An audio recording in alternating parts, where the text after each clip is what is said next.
Earlier this year, the Volvo XC60 was named the North American Utility Vehicle of the Year. This is the little brother to the XC60, the XC40. I really like the looks of it. I've been really looking forward to driving this. So today we're going to see if size is everything.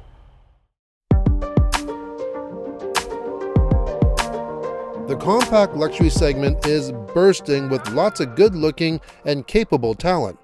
Some of the contenders: the Porsche Macan, Audi Q3, Jaguar E-Pace, Mercedes GLA, and the new Cadillac XT4. That's just to name a few, so buyers in this category have a lot of options. To me, I like this class. I find with their more compact size, the styling on these sport utes seem more proportional than some of the larger SUVs, and I like how designers work to make smaller spaces more usable. This XC40 definitely stands out in this class. Sure, it still has that unmistakable boxy Volvo look, but it adds a lot of flair.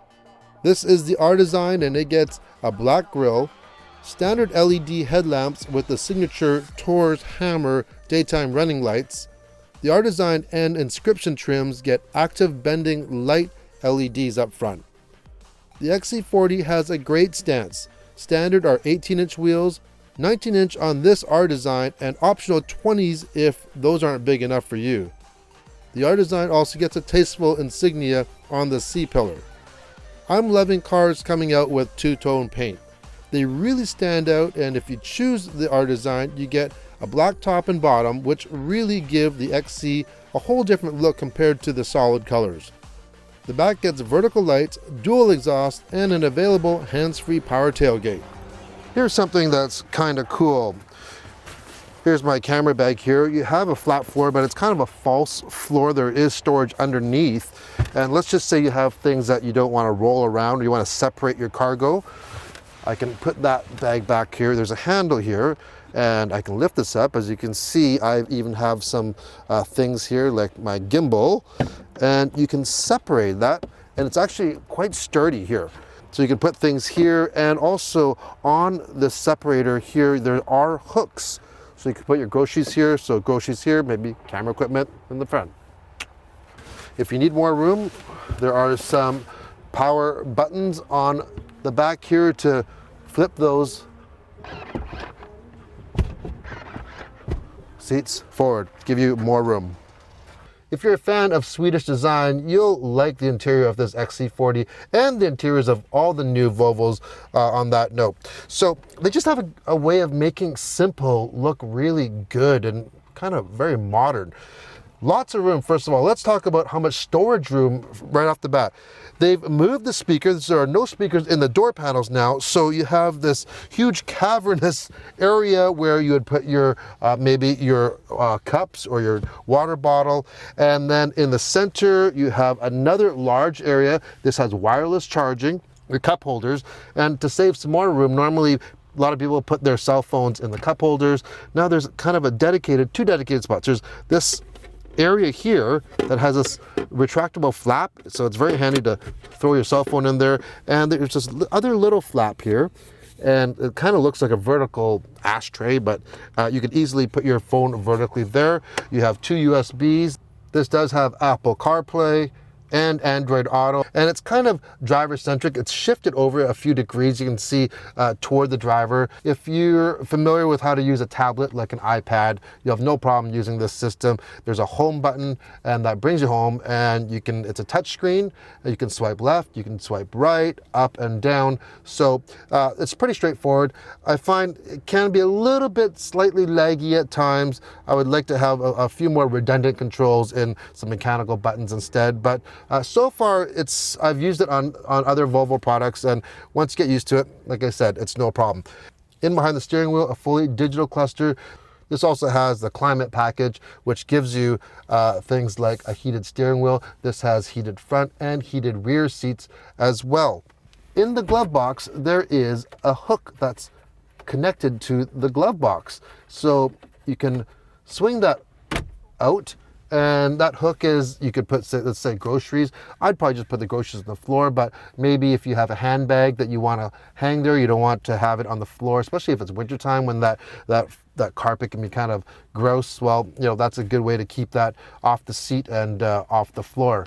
The back has room for 5. The center does have a hump in it, so I'd say this would be much more comfortable for 4 people, but in a pinch you can put 5.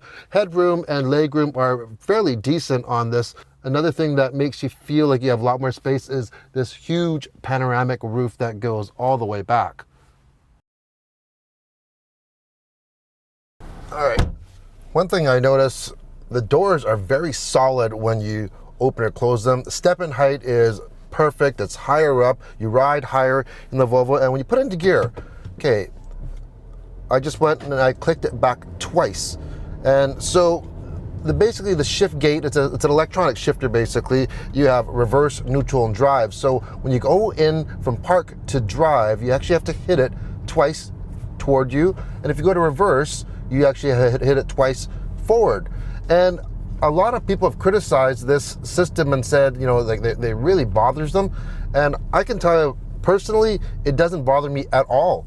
It's so basically, if we're sitting here, if I want to go to reverse, well, you actually have to hit it twice. I'm not going to do it right now, but you would hit it twice. The first would go neutral, and then the next tap would go into reverse, and vice versa going to drive. It's very, very easy, so I don't see what the big deal of what people are saying about it. So this also has an automatic auto hold for the brake. This is an electric brake, perfect for traffic situations, traffic lights like right now. Under the hood is a 2-liter turbo 4-cylinder, puts out 248 horsepower and 258 pound-feet of torque, which is pretty well norm in this category of vehicle.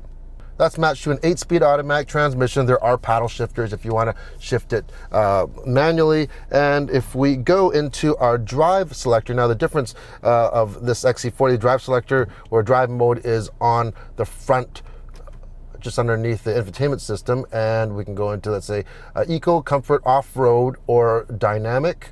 So let's go into dynamic. Now this motor, what I like about it, it's very, very peppy. It's very free revving, and this vehicle is very zippy. 0 to 60 miles per hour or 0 to 100K, just a fraction over 6 seconds. That's quite quick. That's faster than cars like the base Macan with a 2-liter from Porsche. The motor and the transmission are matched very, very well. You know, get up to speed on merging like we're doing right now. Passing power is definitely adequate, and I really feel that this is a really good combination and tuning that they've done. The ride is very compliant. It's perfect for everyday driving. It's not too soft at all, but it's definitely not harsh. It soaks up all the bumps and all the imperfections in the road, and it's just tuned right for the everyday driving, for the everyday roads that I drive with. However, the steering, I find, is a little too light. In the normal mode, in the dynamic mode, it's a little bit better, but in normal mode, it's almost freewheeling. It's so light, and a lot of people might like that, though. It is handy when you are in tight spots. Let's say you're in a parking lot and you're doing a lot of maneuvers. It's like effortless. Now, talking about parking lots, the size of this and how zippy it is, this is a perfect urban utility vehicle. We've talked about how they've designed and used the space in here. This is a very useful space. We've had the kids in here. They have no complaints. There's plenty of room back there for this compact vehicle. The rear takes a lot of cargo. It's tall. Everyone's got a lot of room. But the size, you don't want a huge vehicle if you live, let's say, downtown in the city. This would be the best of all worlds. Plus, it's all-wheel drive, so during the week, you're going to work. Maybe on the weekends, you're taking this off, logging roads or going hiking or camping. This will fill that bill, no problem. I have to correct one thing. When we talked about the interior, I said that there is this retractable little flap here to put your cell phone. Well, after a little more research, apparently, this flap here is a garbage can. And you can kind of pull it out to empty it. I still think it's a good place for your cell phone. It's so small for a garbage can. I don't know what you'd put in here. Maybe some gum wrappers or Kleenex tissues or something like that. But yeah, I guess you could call it an everyday slot. You could put anything you want. this XC40 is also equipped with a lot of safety features, as you would expect from Volvo. One of my favorites though, if we're driving here on the dashboard, there's the cruise control with the little car, but if we push to the right, you can activate pilot assist. So this is available on other Volvo products as well. So I hit the cruise, the set button, and it's gonna hold my speed right now. I think I have to increase my speed a little bit. All right, and so it's like a radar cruise control. You can set your distance, but there's a green steering wheel, and so this is assisting in steering. Perfect for real long trips. It's not an autonomous car, but let's say it's kind of semi-autonomous. You do have to put your hands on the steering wheel every once in a while, but where it's really handy is for big traffic jams. You can basically come right to a stop, and when the traffic is just crawling around, this will do it all for you.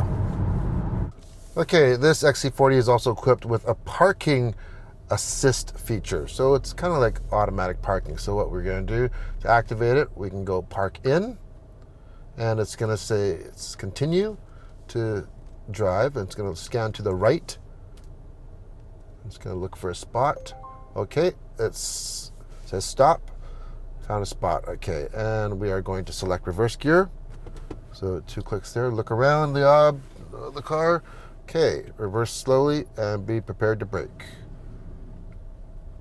Okay, so I am controlling the brake right now.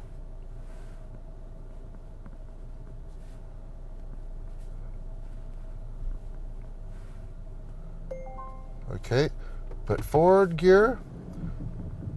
Drive forward slowly, be prepared to brake. Okay, and back into reverse.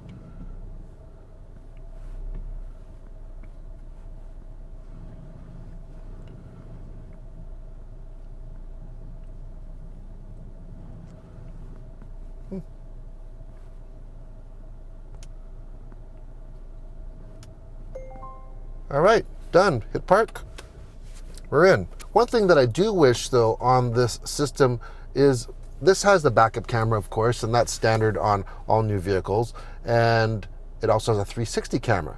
But the thing is, you can't have both on at the same time. And I ran into the same issue when we tested the Volvo V90, and I don't know why.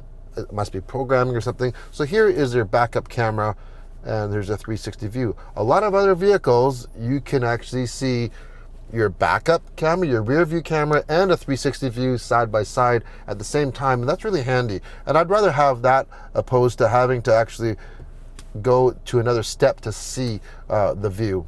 But yeah, I'm sure it can be done maybe in the future. I've driven quite a few of the competitors to this XC40, such as the Porsche Macan, the base model with a 2-liter turbo, the Jaguar E-Pace, the Lexus NX. I have not driven the Audi Q3 yet, but hopefully I'll get to try that one pretty soon.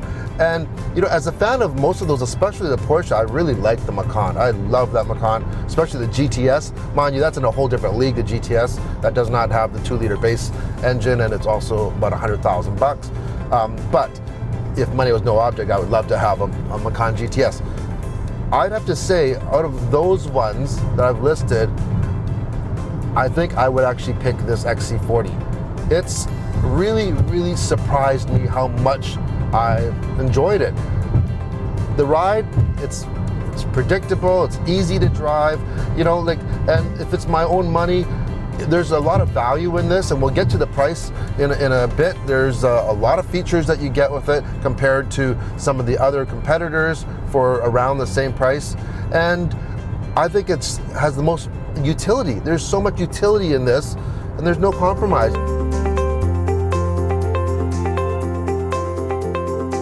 If I was in the market for a vehicle in this segment, I would definitely have a look at this XC40. It has everything to conquer that urban jungle. It has the all-wheel drive, has all the safety aids, and I love the autonomous or semi-autonomous driving in those stop-and-go situations. The XC40 starts at just under $40,000, and you can get a very well-equipped one like this R design with pretty well all the options for about $52,000. So I think compared to its competitors, I think you're getting a lot of vehicle, a lot of value here. An added bonus, I think it has a nice unique look. I like it, and it doesn't look like everything else on the road.